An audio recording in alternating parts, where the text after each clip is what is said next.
आगे बढ़ते हैं, अब बात हम करेंगे टारगेट नरेंद्र मोदी की। पटना में पीएफआई की साजिश पर सनसनीखेज खुलासा हुआ। पटना में 12 जुलाई को प्रधानमंत्री के दौरे के वक्त गड़बड़ी की साजिश की गई थी और इंडिया टीवी के पास इसकी एफआईआर की एक्सक्लूसिव कॉपी है। पटना पुलिस को सूचना मिली थी कि कुछ लोग इकट्ठा हुए हैं। प्रधानमंत्री के दौरे से पहले इनकी ट्रेनिंग करने की भी खबर मिली थी। एफआईआर के मुताबिक पुलिस को प्रधानमंत्री के दौरे के वक्त कुछ गड़बड़ी होने की खबर मिल चुकी थी, इसलिए बड़े पैमाने पर जांच की गई और उसमें कुछ लोग गिरफ्तार किए गए। पीएफआई की साजिश पर पटना के एएसपी ने इंडिया टीवी से बात की। उन्होंने कहा प्रधानमंत्री मोदी के कार्यक्रम में गड़बड़ी होने वाली थी। अलग अलग जगहों से ट्रेनिंग के लिए लोग आए थे। मार्शल आर्ट्स के नाम पर हथियारों से ट्रेनिंग दी जा रही थी। 50 से 60 लोगों को आतंकी ट्रेनिंग दी गई और चौंकाने वाली बात, 2047 तक हर घर से पीएफआई में जाने का टारगेट इन लोगों ने अपने लिए चुन रखा था। 2047 तक हिंदुस्तान को इस्लामिक राष्ट्र बनाने का भी टारगेट इनके जो इंटरनल डॉक्यूमेंट्स हैं उसमें उसकी बात सामने आई। और जांच की बात दौरान तीसरी गिरफ्तारी की गई है केरल, बंगाल और तमिलनाडु से आई टीम ने।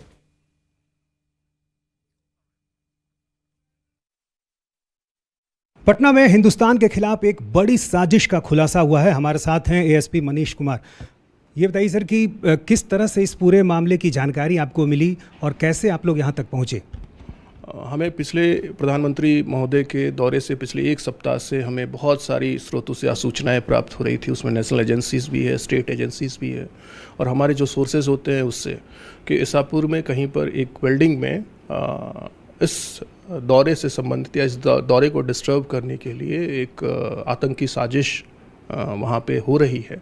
हम लोगों ने इसको सबसे पहले वेरीफाई किया टेक्निकल इंट से, साइंटिफिक इंट से और जो हमारे सोर्सेज हैं ऑन फील्ड उससे हमने वेरीफाई किया। और वेरीफाई करने के बाद हम लोग ने 11 तारीख की रात को उस जगह को सर्च किया तो 2 लोग मिले वहाँ पे, मिस्टर जलालुद्दीन जी जो उस बिल्डिंग के मालिक हैं, जो झारखंड पुलिस से रिटायर्ड सब इंस्पेक्टर हैं, और दूसरे मिस्टर अतहर परवेज जिनका पास्ट बहुत ही कलंकित रहा है। वो पहले सिमी के पूर्व मेंबर रहे, एक्टिव मेंबर रहे हैं।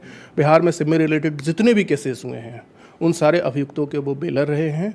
और पिछले 2 सालों से जो अभी तक हमें सूचना है, पिछले 2 सालों से एसडीपीआई और पीएफआई के आड़ में कॉवर्ट ऑपरेशन करा रहे थे। अच्छा, आपने जो कहा कि जो जानकारी आई थी शुरू में प्रधानमंत्री के कार्यक्रम को लेकर, क्या उसमें ये था कि प्रधानमंत्री नरेंद्र मोदी के कार्यक्रम को अटैक करना है? किस तरह से टारगेट करने की जानकारी मिली थी? जैसा आप जानते हैं जो इंट होता है वो बहुत ओपन एंडेड होता है। उसमें कहीं पर हम लोग इंट को कहीं पर क्लोज नहीं करते हैं, तो ओपन एंडेड इंट था और उस इंट को हम लोगों ने लोकल सोर्स से हम लोगों ने वेरीफाई कराया। टेक्निकल तय था कि गड़बड़ी करना चाहते थे ये लोग प्रधानमंत्री के कार्यक्रम में। अभी तक जो हमारा इन्वेस्टिगेशन है उस इन्वेस्टिगेशन का संकेत उसी तरफ है, लेकिन it's too early to comment on this. इस दिशा में उन लोगों ने कोई शुरुआत भी कर दी थी क्या? एयरपोर्ट के आसपास कुछ इस तरह उन्होंने रेकी की थी, कोई ऐसी जानकारी? अभी बहुत ही नैसेंट स्टेज है, बहुत ही प्रारंभिक स्टेज में हमारा इन्वेस्टिगेशन है, इसलिए इन चीज़ों पर एकदम से फाइनल कमेंट करना तो ठीक नहीं है, मुनासिब नहीं है। लेकिन हमारे पास जो हम लोगों ने जो वेरीफाई किया, जो हमें अभी तक एविडेंस मिले हैं, डॉक्यूमेंट्स मिले हैं, वो बहुत ही संदेहास्पद हैं।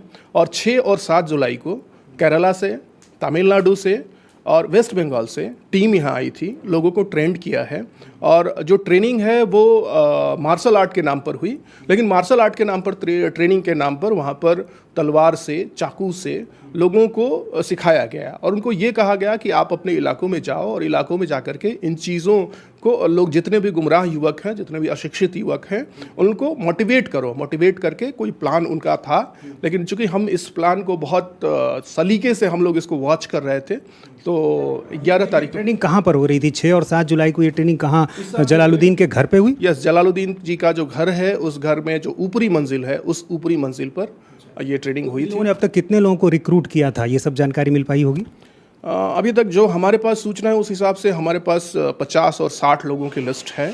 हम लोग उसको और आगे बढ़ा रहे हैं और मेरा मानना है कि बहुत सारे लोग इससे कनेक्टेड हैं जिनके बारे में अगर डायरेक्ट और इनडायरेक्ट एविडेंस हमारे पास हैं, उस एविडेंस को और पुष्ट कर रहे हैं और मेरा विश्वास है कि बहुत जल्दी पूरे नेटवर्क को हम लोग बस्ट करेंगे। अच्छा, एफआईआर में 26 लोगों के नाम का जिक्र है। ये 26 लोग क्या पीएफआई से जुड़े हुए हैं? कौन लोग हैं ये लोग?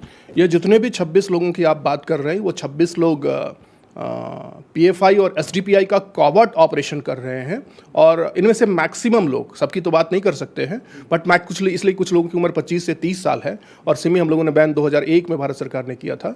तो कुछ मैक्सिमम लोग इसमें सिमी के एक्टिव मेंबर्स हैं और जो सिमी का पहले से वर्क स्टाइल रहा है कि पहले सिमी में लोग रहते हैं और 30 साल के बाद वो बाहर आकर के इसी तरह के फ्रंटल ऑर्गेनाइजेशन में आकर के लोगों को टेररिस्ट एक्टिविटीज़ के लिए या कम्युनिटी विशेष के विरुद्ध में लामबंदी करते हैं। तो जलालुद्दीन की क्या भूमिका थी और जो उसके सहयोगी थे अतहर परवेज़, उनकी क्या भूमिका थी? अतहर परवेज़ के बारे में तो स्पष्ट है कि Athar Parvez retired sub inspector थे पुलिस के। मिस्टर जलालुद्दीन जी वो रिटायर्ड झारखंड पुलिस के रिटायर्ड सब इंस्पेक्टर थे, तो उनके पास पुलिस एक्ट था, पुलिस का टैक्ट भी था, पुलिस की उनको एक तरह से हथियारों का हुनर भी पता था और उनके घर में ही ये पिछले 2 महीनों से, उनके हिसाब से 2 महीनों से ये एक्ट हो रहा था। अब हम लोग इसके पीछे जा रहे हैं चूँकि सीसीटीवी के स्टोर होने का एक लिमिटेशन है, लेकिन इसके अलावा भी और हम लोग इसको पुष्ट कर रहे हैं। वहाँ जो सीसीटीवी आप लोगों को मिला उसमें क्या दिख रहा है? सीसीटीवी में तो बहुत सारे लोग, ऐसे लोग अनआइडेंटिफाइड जो यहाँ के लोकल नहीं हैं, वो आते जाते दिख रहे हैं। प्लस हम लोग उसको एनालाइज कर रहे हैं बिकॉज 54,000 कंटेंट्स हैं, तो उन 54,000 कंटेंट्स को थोड़ा सा डिस्क्राइब करने में या डिस्कस करने ट्रेनिंग की बात भी सीसीटीवी से साबित हो रही है? नहीं, जहाँ पे एक पते की बात है कि जहाँ पे इनका ट्रेनिंग चल रहा था उसको सीसीटीवी कवरेज में इन्होंने नहीं रखा है। जो एंट्रेंस सीसीटीवी कवरेज में आते जाते लोग दिख रहे हैं जो दूसरे राज्यों से आने वाले लोग। यस, और बहुत सारे लोग तो फेक एयर टिकट कटा करके, अगर मिस्टर ए हैं तो मिस्टर बी के नाम से एयर टिकट कटाया, पटना में फेक आइडेंटिटी पर रहे हैं। तो कुल मिला जुला करके एक किसी गहरे षड्यंत्र की ओर इशारा कर रहा है। हम लोग इसको वेरीफाई कर रहे हैं। और जिस होटल में ये लोग ठहरे थे, क्या वहाँ से क्या जानकारी मिली आप लोग को? हमारी टीम कल रात भर रेड्स में रही है, आज भी रेड्स चल रहा है हम लोग को, और हम 2-3 दिनों में आपको और इसमें विस्तार से बताने की स्थिति में रहेंगे। एक जो वहाँ पर डायरी मिली है या जो आप लोगों ने देखा है, भारत विजन 2047, जिसमें इस्लामिक कंट्री की बात कही गई है, इसमें मोटे तौर पर और क्या बातें हैं जो बातें पहले रखी गई उसके अलावा? इंडिया विजन 2047 इनका इनर सर्कुलेशन है और 7 पन्ने का जो डॉक्यूमेंट्स हमें रिकवर्ड हुआ है ऑफिस से भी, मिस्टर अतहर परवेज़ के घर से भी, और कल रात में जो रेड्स हुए हैं बहुत और से जगहों पर भी, उसमें इस बात को लिखाया गया है कि हम लोग हिंदुस्तान में शासन करते रहे हैं। कुछ ऐसी परिस्थितियां आई कि हमारा शासन अंग्रेज़ों ने छीन लिया, लेकिन हम लोगों को फिर से संगठित होना है और 2047 तक हमें हर घर से एक पीई का रिक्रूट होना है, पीएफआई का हर घर में एक रिक्रूट होना है जो आइडियोलॉग हो, और दूसरा जो आर्म्स विंग में जाए। और अगर 10% उसमें लिखा हुआ है, एग्जैक्ट वर्ड है कि अगर 10% मुस्लिम पॉपुलेशन, इंडिया की मुस्लिम पॉपुलेशन भी अगर उनके पीछे रैली करती है तो वो coward majority community, that word has been written, बहुसंख्यक कमज़ोर आबादी को उनके घुटनों पर ला देंगे और 2047 तक देश को इस्लामिक राष्ट्र बना देंगे। टर्की और पाकिस्तान से मदद की अपेक्षा भी रखते हैं, ऐसा जिक्र है उसमें? यस, उन्होंने जो अपने डिस्क्रिप्शन में उनका जो लिटरेचर है, उस लिटरेचर में है कि मैं बहुत दिनों से ये लोग दूसरे देशों के संपर्क में हैं, जैसे इस्लाम के जो फ्लैग बियरर्स हैं, जो उसमें लिखा है, ये उनके शब्द हैं, टर्की, पाकिस्तान, और इनके पीएफआई के वहाँ से रिलेशन हैं। और ये लोग उसमें वर्ड है that there is exact word कि अगर हमें आर्म स्टैंड ऑफ स्टेट के साथ होता है तो हमें इस्लामिक कंट्रीज से मदद लेनी चाहिए। अच्छा, एफआईआर में नुपुर शर्मा का जिक्र भी किया गया है और ये बताया गया है कि उस प्रकरण के बाद किस तरह से जो घटनाएं हुई हैं उदयपुर की, अमरावती की, और इसको लेके जो एक नाराज़गी है उसका भी जिक्र है, वो क्या कहा गया?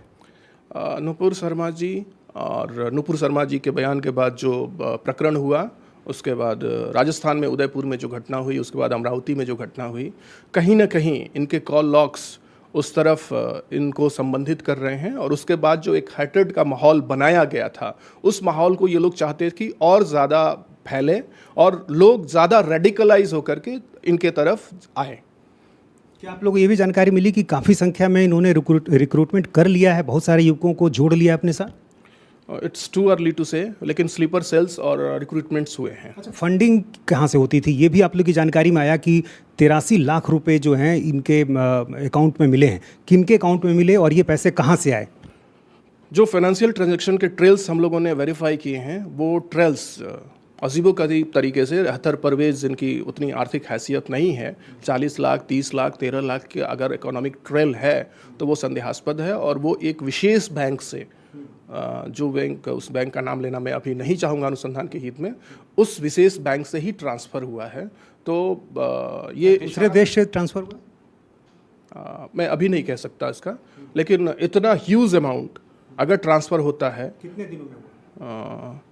एग्जैक्ट समय तो नहीं बताएंगे, लेकिन फ़िलहाल ही हुआ है। और दूसरा, इनका जो मॉडस सबसे ख़राब है कि ये रिलीजियस मौके पर कहीं पर खड़ा होकर के चंदा ले लेते हैं और उसको फिर मिसयूज़ करते हैं। तो क्या ईडी भी इस पूरे मामले को अब देख रही है? कौन कौन सी एजेंसियां हैं जो अब इस पूरे मामले से जुड़ गई हैं? क्योंकि ये जो मामला आया है बहुत बड़ी जानकारी है, और जिस तरह से देश विरोधी साजिश रची जा रही थी, तो ऐसे में अब कई एजेंसियों को जाहिर है शामिल होना पड़ेगा। नहीं, प्रारंभ से ही 11 तारीख से ही हम लोग NIA, ATS, स्पेशल ब्रांच और जितनी भी एजेंसियां हैं संबद्ध, उन सब लोगों के साथ हम लोग ज्वाइंट एफर्ट कर रहे हैं। और सब लोग अपनी इन्फॉर्मेशन, इवन दूसरे स्टेट की जो इंट है, जैसे इन लोगों पर सेम जो इंडिया विजन 2047 की बात कर रहे हैं, सेम डॉक्यूमेंट्स, अभी मेरी आज बात हुई है हैदराबाद के SP इंटेलिजेंस से, सेम इंडिया विजन तेलंगाना में बरामद हुआ था और वहाँ भी केस हुआ है। तो हम लोग जितनी भी एजेंसीज़ है स्टेट लेवल की और नेशनल लेवल की, हम लोग सबसे कोऑर्डिनेट कर रहे हैं। और चूँकि पुलिस टीम वर्क है, और मेरा विश्वास है कि हम लोग मिल करके और इस तरह की साजिश और षड्यंत्र को पूरी तरह से 3 लोगों की गिरफ्तारी हुई है। क्या अभी भी छापेमारी चल रही है? क्या NIA की छापेमारी चल रही है? पटना पुलिस की भी छापेमारी चल रही है? अभी सारी टीम मिलकर के छापामारी कर रही है। कल रात भर हमारी टीम, स्पेशल टीम छापामारी में रही है। बहुत सारे लोग डिटेन हुए हैं, बहुत सारे लोग अरेस्ट भी हुए हैं। तो ये लगातार चलते रहेगा तब तक जब तक हम लोग इसको अंजाम तक नहीं पहुंचते हैं। तीसरा व्यक्ति कौन है जो गिरफ्तार हुआ, वो बता सकते हैं? नाम बताना अभी ठीक नहीं है, अनुसंधान के हित में ठीक नहीं है, बिकॉज बहुत सारी इन्फॉर्मेशन उनसे निकालने हैं। तो मैं चाहूँगा कि आप लोग हमें कोऑपरेट करें। आप जैसा बता रहे हैं कि अलग अलग राज्यों में भी इस तरह के डॉक्यूमेंट मिले हैं, तो सिमी पर जिस तरह से प्रतिबंध की बात की गई, क्या आपको लगता है कि SDPI और जो PFI है, इस पर भी प्रतिबंध की सिफारिश होनी चाहिए? देखिए, भारत सरकार का मसला है, मैं इस पर कमेंट करने के लिए सही व्यक्ति नहीं हूँ, लेकिन ये जो गतिविधियाँ हैं ये सही तो नहीं है किसी भी कीमत पर। तो ये थे पटना ASP फुलवारी शरीफ के। इंडिया TV हर वक्त हर जगह डाउनलोड करने के लिए सर्च करें इंडिया TV न्यूज़।